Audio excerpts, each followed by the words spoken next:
It was midnight at Collins Defense Group headquarters. 25-year-old CEO Evelyn Collins had just stepped out of her private elevator when three men in black tactical gear with masks and weapons blocked her vehicle. Their movements were precise, professional, clearly mercenaries.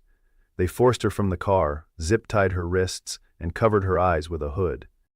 Hours later, Evelyn sat bound in an abandoned warehouse, feeling hopeless. Suddenly, she heard movement from above. A shadow descended silently into the space. In mere seconds, he neutralized all three captors with military precision. When dim light crossed his face, Evelyn gasped. It was Jack, her husband in name only. The man she had relegated to working security to repay some family debt. The man she had never once acknowledged publicly. The man who had just saved her life. She had spent years looking down on this man, never knowing he had saved her life not just tonight, but once before, long ago. Evelyn Collins had become CEO of America's fifth-largest defense contractor at the age of 22, following her father's tragic helicopter accident.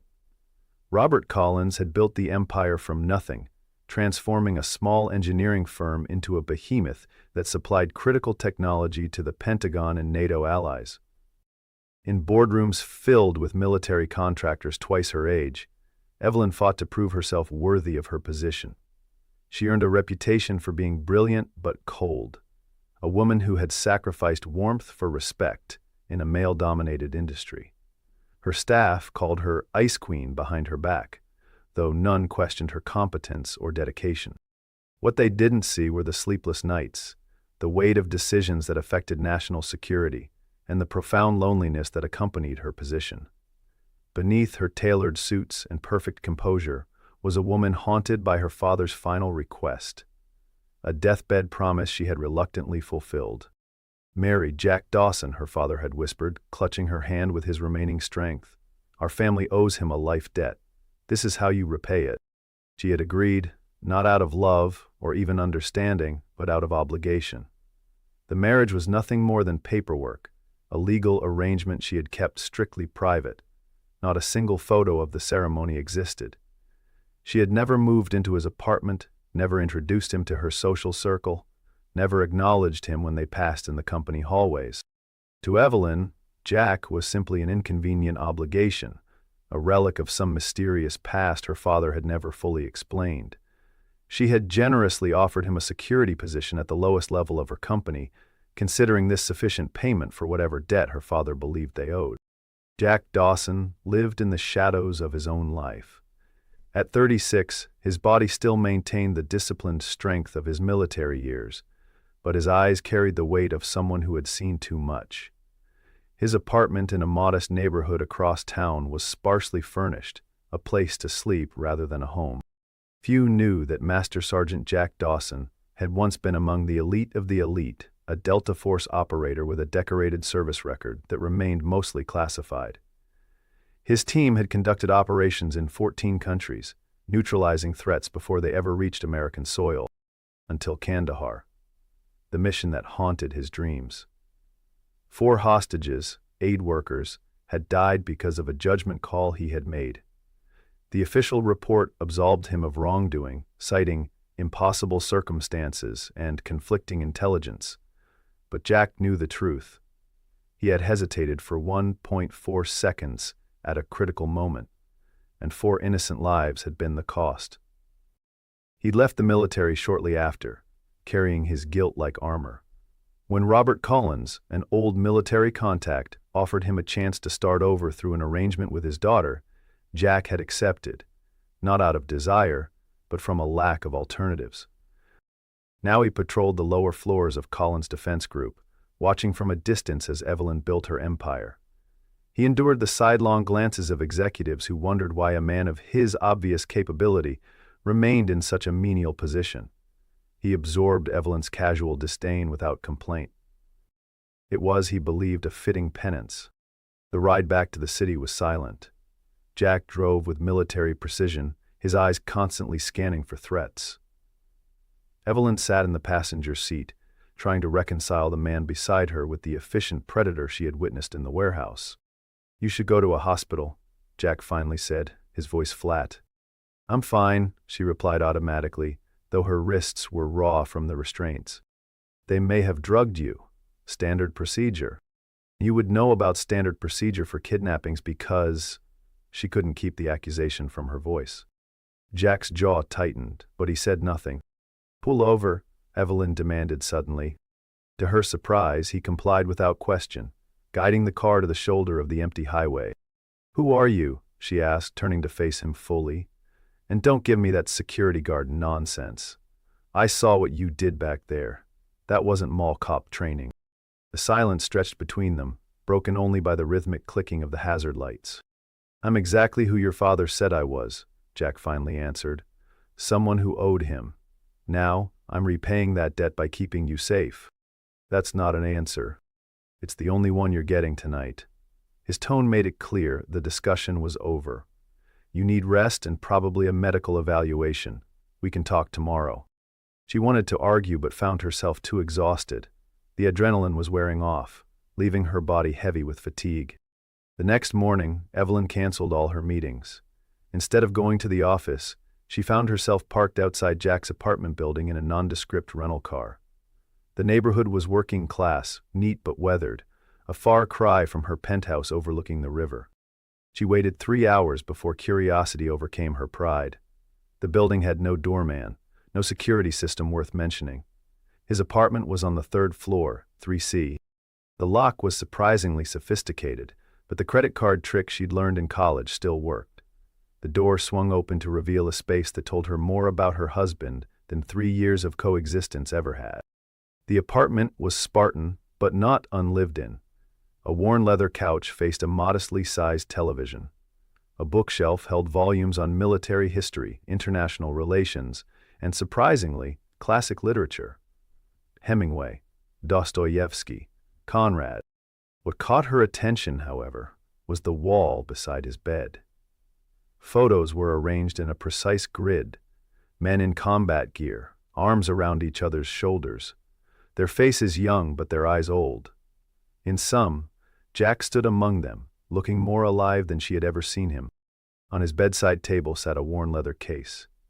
Inside she found military decorations, bronze stars, purple hearts, and other medals she couldn't identify. The dissonance between these honors and the man who silently patrolled her building's lobby was jarring. But it was what she found in his closet that truly shook her. A locked footlocker yielded to her persistent efforts, revealing newspaper clippings and a yellowed photograph. The headline read, "Local hero saves child from vicious dog attack." The photograph showed a teenage boy, his arm bandaged but smiling proudly next to a hospital bed where a small girl lay recovering. Evelyn's heart stopped. The girl was her age 7, the summer before 3rd grade. And the boy was unmistakably a young Jack Dawson. She sank to the floor, the photograph trembling in her hands. This was the debt her father had spoken of. Jack hadn't just saved her life yesterday. He had saved it nearly 20 years ago. And she had spent 3 years treating him like he was beneath her notice. Jack returned to his apartment at precisely 6:17 p.m., his movements betraying no surprise at finding Evelyn seated on his couch. He simply hung his jacket on the hook by the door and regarded her with those unreadable eyes. "Breaking and entering is still a crime, even for CEOs," he said mildly. She held up the photograph. "Were you ever going to tell me?" Something flickered across his face so quickly she might have imagined it. No. The simple honesty of his answer caught her off guard. She had expected denials, excuses, perhaps even an attempt at leveraging this revelation. Instead, he moved to the kitchen and filled a kettle with water, his back to her. "Why not?" she pressed. It wasn't relevant. Not relevant? Evelyn stood, anger rising in her throat. "You saved my life when I was a child. My father made me marry you because of it. And you didn't think that was something I should know?" Jack turned, leaning against the counter. For the first time she noticed the weariness in his stance, the slight favor of his left leg. "Would it have changed anything?" he asked quietly. "Would you have treated me differently if you'd known? Or would you have just resented being indebted to someone you consider beneath you?" The kettle whistled, saving her from having to answer immediately. Jack prepared 2 cups of tea with mechanical precision, handing one to her without asking if she wanted it. "Who were those men last night?" she asked, changing the subject. "Professionals, hired by someone who knows enough about you to bypass your security protocols." He took a sip of his tea. "I'm still working on identifying them." "And how exactly does a security guard have the resources to do that?" Jack's expression hardened. "I wasn't always a security guard." "Clearly." She gestured toward the wall of photographs. "Delta Force?" His eyebrows rose slightly, the first genuine reaction she'd provoked. "Your father never told you?" "My father told me nothing, except that I needed to marry you, that our family owed you a life debt." She placed her untouched tea on the coffee table. "I want the truth, Jack, all of it." For a long moment he studied her, as if weighing something in his mind. Then he sighed, a sound so human it surprised her. "I wanted to be someone who could protect the world," he said finally, his voice low. "Instead, I failed. When it mattered most." He told her about Kandahar, about the hostages, about the 1.4 seconds that had cost 4 lives and haunted his dreams every night since. "Your father was my commanding officer before he left to start his company," Jack explained. "He's the one who recruited me for Delta. When everything fell apart, he was the only one who still believed in me." "About the dog attack? When we were kids?" A ghost of a smile touched Jack's lips. "Pure coincidence. I was 16, working at the park for summer money. You were being your typical stubborn self, wandering off from your nanny. When that Rottweiler broke its chain," he shrugged, "anyone would have done the same." "Not everyone would have taken 47 stitches protecting a stranger's child," Evelyn countered softly. "Your father never forgot it. When my military career imploded, he tracked me down, said he could give me purpose again." Jack's eyes met hers directly. "The marriage was his idea of ensuring I'd always be close enough to protect you, even after he was gone." The weight of this revelation settled over Evelyn. All this time she had believed herself to be fulfilling an obligation, never realizing she was the one being protected. "Why did you agree to it?" she asked. "To being treated like you were nothing?" Jack was silent for so long she thought he might not answer. When he did, his voice was barely audible. "Because I deserved worse." For the first time in years, Evelyn felt tears gathering in her eyes. Not for herself, but for this man who had carried so much alone. "No one has the right to carry their wounds alone forever," she whispered. Something broke in Jack's carefully maintained facade. He turned away, but not before she saw the moisture in his eyes. In that moment, Evelyn made a decision that would change both their lives. She would no longer live separated from the man who had twice saved her life. It was time to heal them both. The change didn't happen overnight. Evelyn began with small gestures, having Jack's security clearance elevated, moving him to her personal detail, acknowledging him when they passed in hallways. Her executive team noticed immediately, eyebrows raising at the sudden promotion of the mysterious security guard. Rumors spread through the company like wildfire. Some suggested an affair. Others, more scandalously, whispered that perhaps he was blackmailing the untouchable CEO.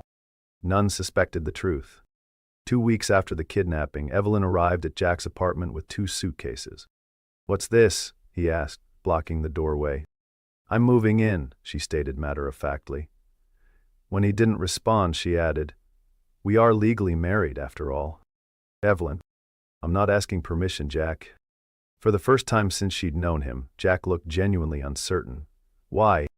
She pushed past him into the apartment. "Because I'm tired of living a lie. Because you deserve better than what I've given you. Because," she hesitated, then finished softly, "because I want to know the man who saved me. Twice." Living together was an adjustment for both of them. Evelyn, who had never cooked a meal in her adult life, found herself learning to navigate Jack's modest kitchen. Jack, accustomed to solitude, had to adapt to sharing his space with a woman who took video calls at 4 a.m. with overseas markets and left files scattered across every surface. Yet somehow they fit. Jack's nightmares came less frequently when Evelyn was there. Evelyn found herself sleeping through the night for the first time in years. The weight of her responsibilities temporarily lifted in his presence. They developed rituals: coffee on the small balcony each morning, takeout and classic films on Sundays. She taught him about corporate strategy. He showed her how to defend herself from common attacks. Slowly, the apartment transformed. Evelyn brought color to the space: throw pillows, art for the walls, plants that thrived under her surprisingly attentive care. Jack watched in quiet amazement as this woman he had observed from afar for 3 years revealed herself to be nothing like the cold CEO he thought he knew. One evening, as they sat on opposite ends of the couch, a documentary playing unwatched between them, Jack asked the question that had been building for weeks. "Why did you hate me so much before?" Evelyn stared into her wineglass, weighing her words carefully. "I didn't hate you. I hated what you represented." Which was my father's final control over my life. She met his eyes. He controlled everything: my education, my career path, even the company I inherited. The marriage felt like his way of controlling me from beyond the grave. Jack nodded slowly. "I understand. But I was wrong," she continued, "about his motivations, about you." She placed her glass on the coffee table. "He wasn't controlling me. He was protecting me the only way he knew how." Robert was good at that, Jack agreed softly. Protecting people. A comfortable silence settled between them, broken only when Evelyn spoke again, her voice barely above a whisper. "I'm sorry, Jack, for how I treated you." He looked at her for a long moment, then simply nodded. "I know." It wasn't forgiveness, not yet. But it was acknowledgement, and for now, that was enough. Over the following weeks, Jack began accompanying Evelyn to certain business functions, not as her security detail, but as her husband. The first time they appeared together at a charity gala, the society pages exploded with speculation. Evelyn neither confirmed nor denied the rumors, simply introducing Jack as "my husband," without elaboration. Meanwhile, the investigation into the kidnapping attempt revealed a disturbing connection to one of Collins Defense Group's competitors. The evidence wasn't conclusive enough for legal action, but it was sufficient to put Evelyn on high alert. Her security team was overhauled, with Jack's silent guidance. Though he maintained his official position as a security officer, everyone in the company now understood that Jack Dawson had the CEO's ear. What they didn't understand was why. The speculation ranged from the romantic to the conspiratorial. Only Evelyn's closest advisors knew the truth: that the quiet man with the watchful eyes had saved her life. Twice. One afternoon, Evelyn's executive assistant found her staring out the window of her office, a rare moment of stillness in her typically frenetic schedule. "Is everything all right, Miss Collins?" the woman asked, concerned by her boss's unusual behavior. Evelyn turned, her expression uncharacteristically open. "I've been thinking about legacy, Sandra. About what we leave behind." "The company is stronger than ever," Sandra assured her. "Your legacy is secure." "That's not the legacy I mean," Evelyn replied softly. That evening, she asked Jack to accompany her to the cemetery where her father was buried. They stood in silence before the elaborate headstone, the wind rustling through the carefully manicured grounds. "I used to come here to argue with him," Evelyn admitted. "About the company. About you." Jack remained silent, offering her the space to continue. "I thought I knew what he wanted from me. Excellence. Success. The continuation of his empire." She shook her head slowly. "But maybe what he wanted most was just for me to be safe. To be not alone." Jack's hand found hers, their fingers intertwining as the setting sun cast long shadows across the cemetery. "You would be proud of you," Jack said simply. Evelyn squeezed his hand. "I hope so, because I'm about to change everything." The Collins Defense Group's annual shareholder meeting was traditionally a state affair.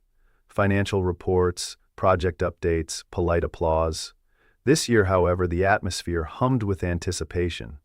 Rumors of a major announcement had circulated for weeks. Evelyn stood backstage, reviewing her notes one final time. She had prepared for this moment meticulously, knowing the ripples it would create throughout both the business and her personal life. "You don't have to do this," Jack said quietly from beside her. He wore a tailored suit for the occasion, his first since leaving the military. The transformation was striking. Gone was the invisible security guard, replaced by a man of unmistakable presence. "Yes," she replied, reaching for his hand. "I do." The lights dimmed, and Evelyn Collins walked onto the stage to enthusiastic applause. For 30 minutes she delivered the expected content: record profits, successful contracts, strategic acquisitions. The board members nodded approvingly from the front row. Then her tone shifted. "Before we conclude, I have a personal announcement." The room quieted, sensing the change. "For the past 3 years, many of you have speculated about my personal life, or lack thereof." A ripple of uncomfortable laughter moved through the audience. "Today, I'd like to introduce someone." She turned toward the wings. "Jack, would you join me, please?" Jack walked onto the stage, his military bearing evident in every step. Murmurs swept through the crowd as he took his place beside her. "This is Jack Dawson," Evelyn announced, her voice steady despite her racing heart.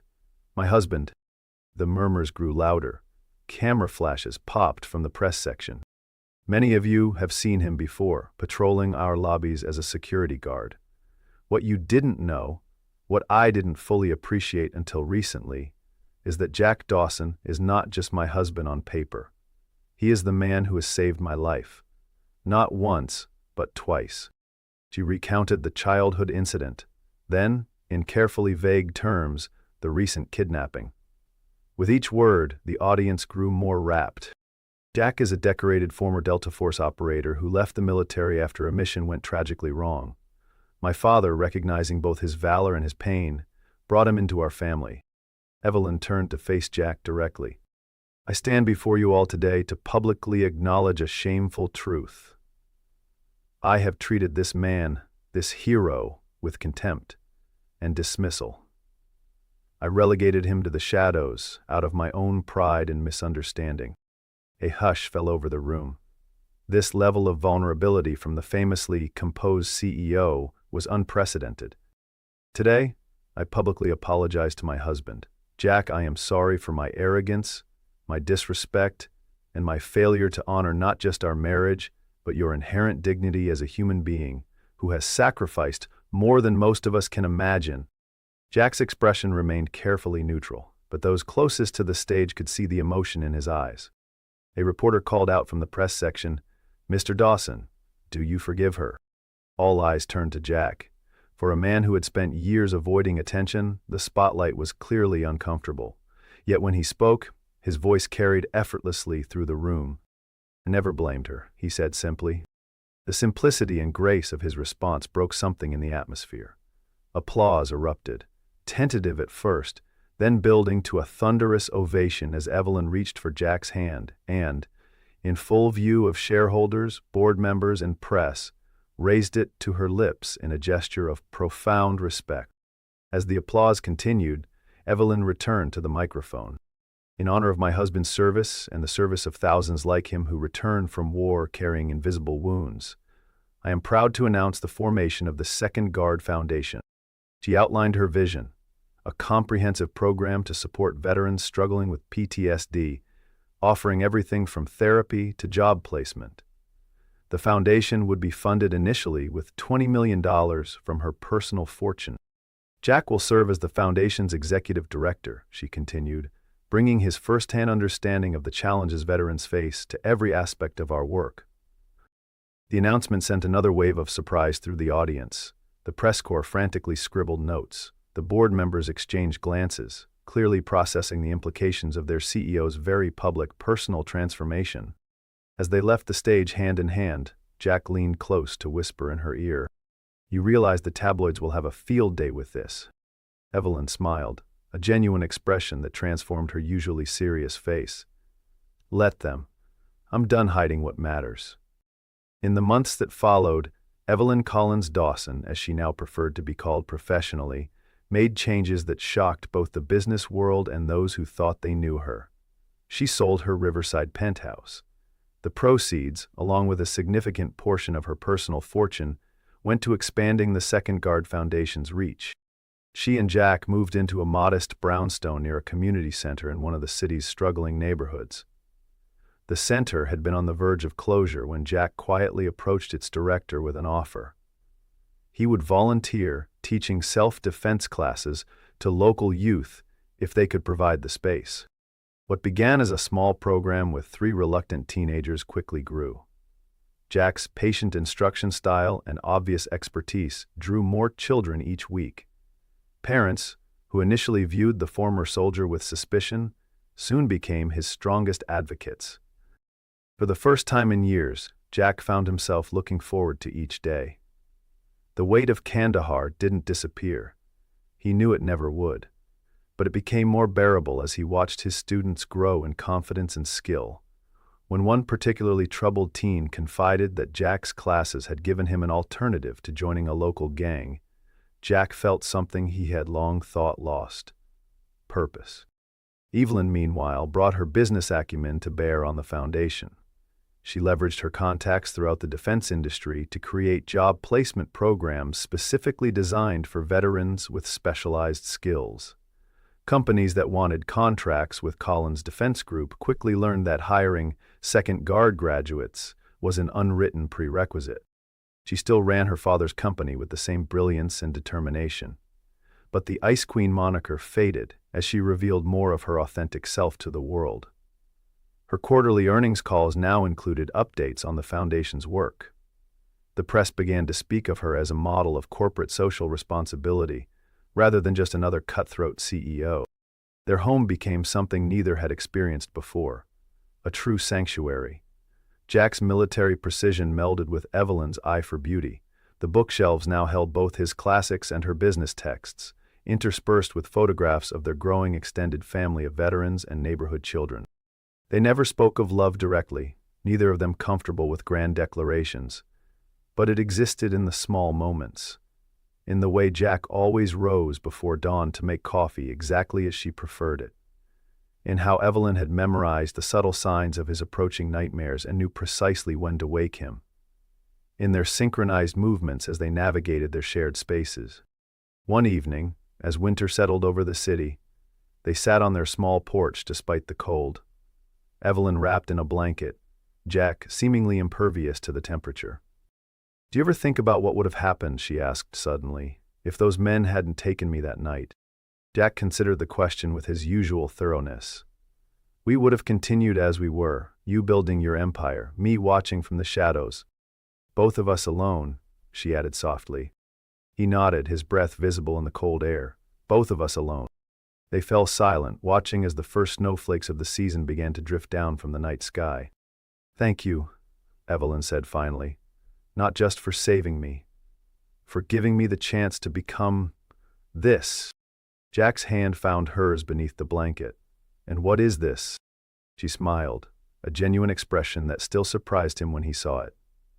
"Someone who remembers to be grateful.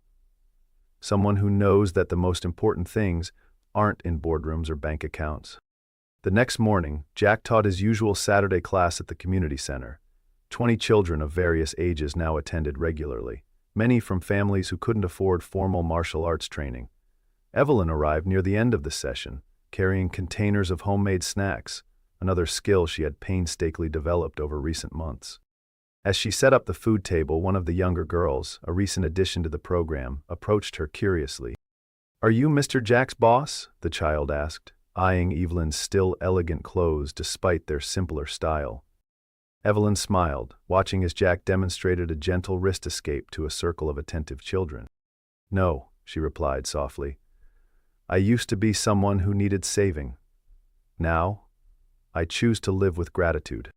The girl looked confused but nodded anyway, before running back to join the class. Evelyn stayed, leaning against the wall, content to watch as Jack passed on his hard-earned wisdom to a new generation. They had both been broken in different ways,